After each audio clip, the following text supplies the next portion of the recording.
All right, Outlaw Rockstar here with Penny Maple of not only the Wayward Girls School of Burlesque, but also of HorrorfulLife.com. This is the Valentine's Day extravaganza post-show for the Wayward Girls. How you feeling, Penny? I'm feeling so relieved that the show went off as well as it did. Really pleased that Kat Schrodinger had a really good debut. Really great turnout. Everybody seems so pleased, and I'm glad to see my brother here. He must be a very patient human being.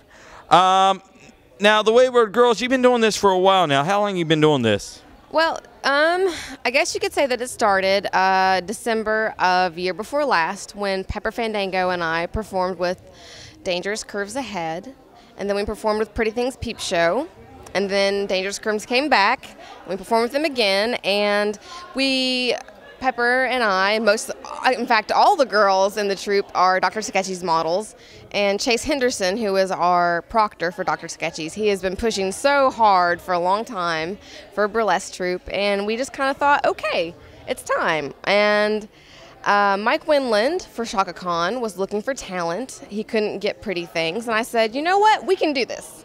So we reached out to people that we didn't necessarily know very well. We reached out to Kitty Kilton, Lily Lugosi, Lavender Menace, and we said, do you want to do this burlesque show with us? It's pretty easy.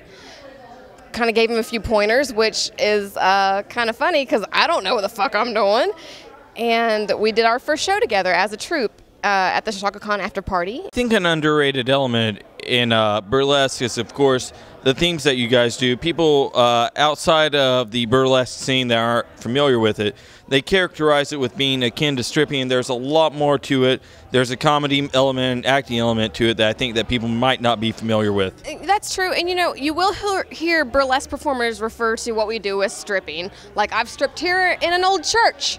But it doesn't make me necessarily a stripper, though I'm a stripper. And I'm not denigrating strippers at all because I like what they do. They work hard and they deserve respect as well. But there is this element of performance art.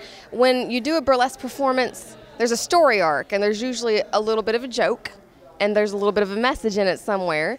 And then there's a classic burlesque where you're just simply enjoying the classic element of beauty that back in the day was incredibly risque. But now we kind of see it as rather quaint. But I think the best burlesque performances are the ones that have a little tongue-in-cheek, a little joke. People like to laugh.